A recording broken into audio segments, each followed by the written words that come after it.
De Janeiro, nossa convidada agora aqui na CBN, Renata Lopretti. Renata, boa tarde, tudo bem? Boa tarde, Fernando, a você e a todos. Qual o impacto, Lopretti, da prisão do ex-governador Sérgio Cabral no meio político, em especial no PMDB? Olha, Fernando, a prisão do Sérgio Cabral, ela tem, para início de conversa, uma consequência simbólica muito grande. A Lava Jato já prendeu personagens graúdos em vários núcleos dessa grande história que a operação está contando desde março de 2014. O personagem do Sérgio Cabral, como diz você, traz à tona um grupo político que chegou ao poder no PMDB, no Rio de Janeiro, no meio da década passada, porque embora o Sérgio Cabral tenha sido eleito pelo mesmo PMDB que tinha no governo do estado o Antony Garotinho, eram grupos diferentes. Pouco tempo depois, o Antony Garotinho, agora preso também numa outra operação, saiu do PMDB e se iniciou um período no Rio de Janeiro com o Cabral no governo do estado, depois com o Pezão, que está até hoje no governo do estado, com o Eduardo Paes, que está agora se despedindo de 2 mandatos na prefeitura, um período em que esse grupo político cresceu muito de força e chegou a aspirar, inclusive, voos maiores. Em alguns períodos do governo petista, o Sérgio Cabral chegou a ser convidado para ser para ser vice na chapa da Dilma Rousseff. No PMDB, chegaram a aventar a possibilidade de um dia haver uma candidatura presidencial dele. Estou lembrando todas essas coisas, Fernando, para a gente ter uma ideia de que esse grupo se colocou na política do Rio de Janeiro, não apenas prometendo ao Estado restaurar uma glória local antiga, recuperar a economia, devolver ao Rio de Janeiro um protagonismo que ele, em parte, havia perdido em anos recentes, como ele se apresentou também como uma alternativa de projeto nacional. E é isso tudo que já vinha desmoronando, é isso tudo que foi, por exemplo, reprovado nas urnas agora na eleição municipal do Rio de Janeiro e que agora tem o maior sintoma, a ilustração dessa debacle é a prisão do Sérgio Cabral. Uma prisão, Fernando, que tem tudo para durar. Ela é uma prisão preventiva, ela não é uma prisão provisória. E tudo que a gente ouve dos investigadores, e ouvimos hoje na entrevista, na explicação dos procuradores, fica a impressão de que a materialidade do que já se encontrou contra o Sérgio Cabral inclusive, mais vistosa que é de outros personagens que estão no noticiário. Então, esse é o significado, Fernando, do ponto de vista mais imediato, fora as implicações que pode vir a ter para os PMDBistas que ainda estão no poder, como o governador Pezão, e para o próprio partido como um todo, que hoje em dia está na presidência da República. E chama a atenção também que foram 2 juízes, né? O mandato feito por 2 juízes, Sérgio Moro e também de Curitiba e outro do Rio de Janeiro. Exatamente, porque essa fase da Lava Jato acabou congregando, Fernando, investigações que ainda estão sendo conduzidas em Curitiba e investigações que já haviam sido desmembradas para a Justiça Federal do Rio de Janeiro. Então a gente teve aí diferente de um mandado de prisão expedido por 2 juízes simultaneamente. O projeto de poder político de Cabral, a gente pode dizer que ele começou a ser atingido com mais força lá em 2012, quando a gente teve aquela CPI do Cachoeira e aquela Operação Abafa? Exato. Uma das coisas muito interessantes você falar isso da CPI do Cachoeira, que a gente pode voltar até um pouco no tempo, Fernando, e a gente vai ver referências nos autos da operação de hoje, no material elucidado pelos procuradores, de desvios, de irregularidades que já tinham sido investigados em parte naquela outra grande operação sobre obras no país, que foi a Castelo de Areia, que você vai se lembrar dela. Uma operação que ameaçava muitos partidos, muitos políticos, várias empreiteiras, mas que terminou anulada pela justiça por ilegalidades encontradas na coleta de provas.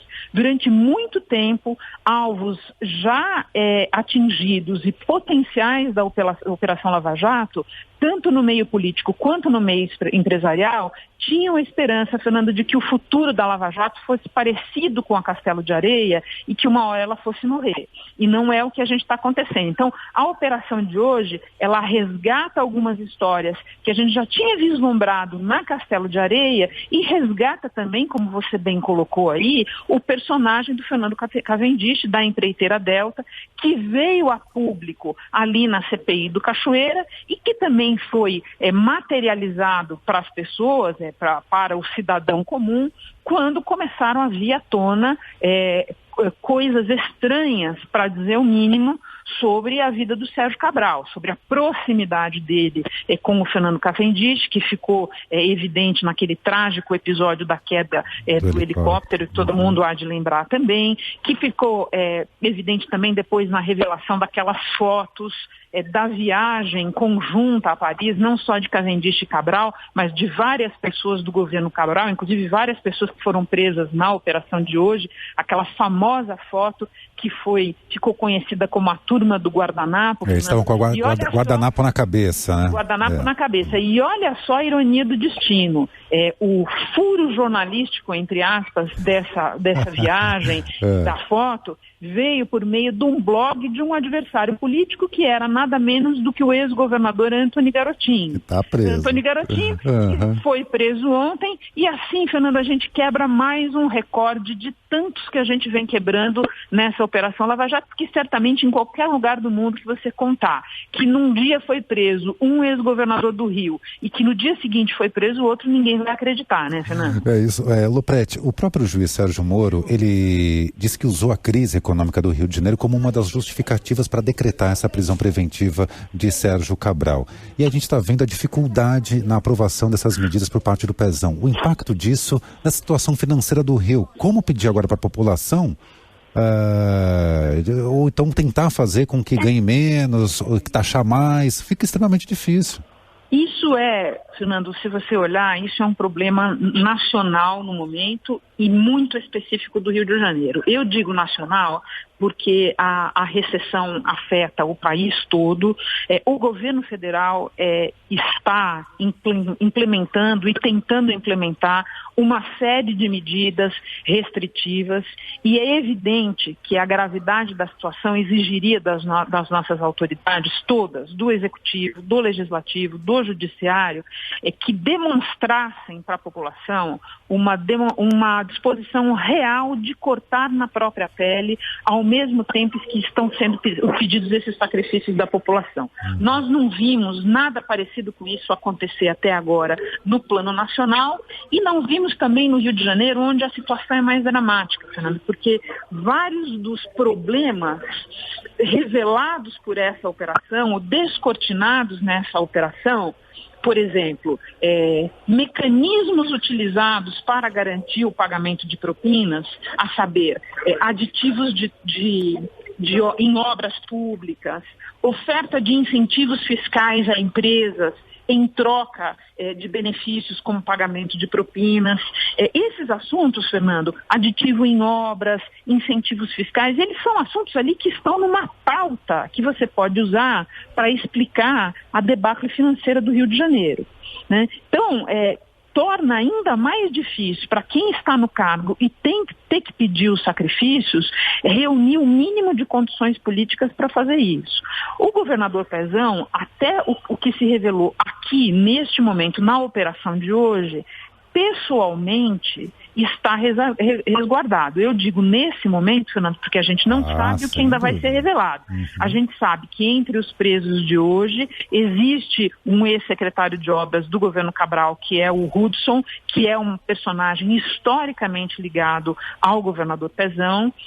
Os autos de hoje revelam também que algumas daquelas empresas laranjas criadas para viabilizar o pagamento de propinas aparecem no histórico eleitoral do governador Pezão. Então, uma delas, por exemplo, cuidou ali de um imóvel que foi sede da campanha do Pezão em 2014. Então, existem embaraços para ele, mas no momento não existem ainda inviabilidades práticas para ele continuar a exercer a função, no momento. Agora, a situação política se fragiliza muito, Fernando, porque é o que você falou. Qual é a condição que a autoridade tem de pedir sacrifícios pesados para a população? E vamos lembrar que a situação do Rio de Janeiro exige sacrifícios não só do funcionalismo público, vai exigir sacrifícios da população mais desassistida mesmo. Programas sociais acabaram... Renata? Peraí que a gente tem um problema aqui na ligação, a gente só vai refazer aqui para a Lopretti finalizar aqui o comentário que ela fazia então a respeito da dificuldade que vai ter a partir de agora, Pezão de... vamos colocar aqui. Lopretti, bom, você falava que exatamente no seguinte, da dificuldade em agora a população não só do servidor público, mas de toda a população do Rio tem que fazer sacrifícios. Exatamente, porque espero não estar repetindo algo que foi ouvido por vocês. Vamos até aí, vamos até aí. Uhum. Pois é, a gente pega o conjunto de medidas anunciadas pelo governador, tem a extinção de programas sociais. A gente sabe a situação em que estão os serviços públicos do Rio de Janeiro, alguns em colapso, alguns em pré-colapso. Então, ainda que nesse momento não exista nenhum impedimento concreto do governador Pezão continuar a exercer o cargo dele e a implementar essas medidas que ele quer implementar, a condição política dele se fragiliza ainda mais e bastante, porque politicamente Luiz Fernando Pezão não tem como se desvincular do personagem Sérgio Cabral, entende? Uhum.